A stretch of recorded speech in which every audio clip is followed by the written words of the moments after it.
Hi everyone, welcome back to YouTube classes. It's Divya here with class 9 physics. So in our last class we have been discussing about the types of spherical mirrors and the terms related to that, isn't it? Now today we are going to discuss about a new portion that is very important. So in your continuation of your chapter you are having your construction of ray diagrams. So as a part of your ray diagram, before going into a ray diagram, you should be familiar with four rules for drawing the ray diagram, which is very important. These four rules you are going to follow for drawing your ray diagrams. So let us see what are the four rules. So here comes your first rule, that is what happens when a ray is coming parallel to your principal axis. So a ray of light coming parallel to your principal axis, after reflection it will pass through the focus. So right now it is here given here for your concave mirror as well as for your convex mirror. So a ray of light coming parallel to your concave mirror, after reflection it will be passing through the focus. Okay, now for the case of a convex mirror, you know that convex mirror is a diverging mirror, ray of light coming parallel to your principal focus, after reflection it will go like this. So to get a point on your principal axis, we are going to extend it backward to a point at the principal focus. So a ray of light parallel to the principal axis will pass through the focus after reflection, both for concave and convex mirror. Now this is your rule number 2. So rule number 2, a ray passing through the focus. What happens if the incident ray is coming and passing through the focus, after reflection it will emerge parallel to the principal axis. So what is rule number 2? A ray of light passing through the focus, after reflection will emerge parallel to the principal axis. Now let us come to the figure. See the case of a concave mirror. A ray of light is coming or passing through the focus and it falls on the mirror, reflects and emerges parallel to the principal axis. So here also the same for the convex mirror. A ray of light appears to be falling onto the principal focus. Why I said appears to be, it is, you know that it is a diverging mirror, isn't it?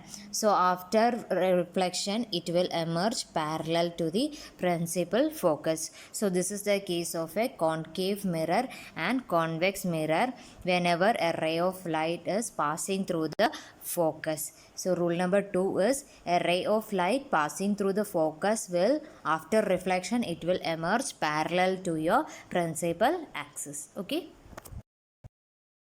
now rule number 3. What happens when a ray of light is passing through the center of curvature?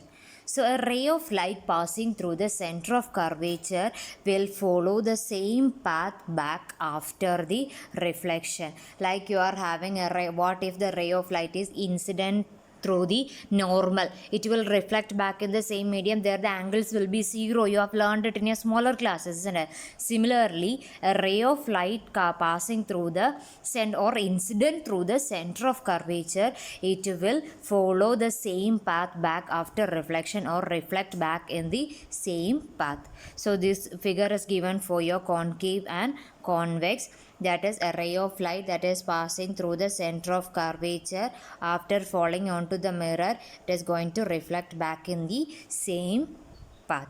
So in case of a convex mirror also, a ray of light which is appears to be passing through the center of curvature, after falling onto the mirror it reflects back in the same path. So this is your rule number 3, that is a ray passing through the center of curvature will follow the same path back after reflection.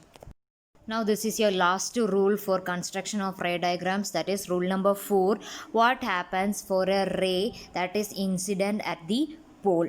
Okay, so a ray of light that is incident on the pole is reflected back into the same medium with the same angle with the principal axis. What is rule number 4? A ray of light that is incident at the pole will reflect back, making the same angle with the principal axis, which means that it will reflect back such that angle I is equal to angle R, and this angle will be formed with the considering principal axis as the normal here. Okay, now let us see the ray diagram. Come to the ray diagram. That is, first, for the case of a concave mirror, a ray of light is incident to the pole, falling onto the pole of the mirror, reflect back, considering the principal axis as the normal, forming angle, that is angle I, such that angle I is equal to angle R. Okay, so now this is the case of a concave mirror. Now when you consider the convex mirror, there also a ray of light incident at the pole will reflect back, making an angle of reflection with the principal axis such that angle I is equal to angle R. So your last rule is a ray of light incident at the pole is reflected back, making the same angle with the principal axis. So these are the very 4 important rules you have to follow for constructing the ray diagram of spherical mirrors.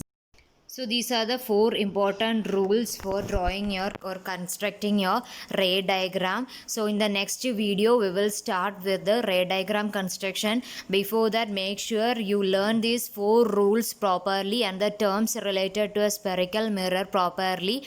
Unless and until then, you will not be able to draw the ray diagram properly. Okay. With this, we are winding up today's portion. Thank you. Stay safe.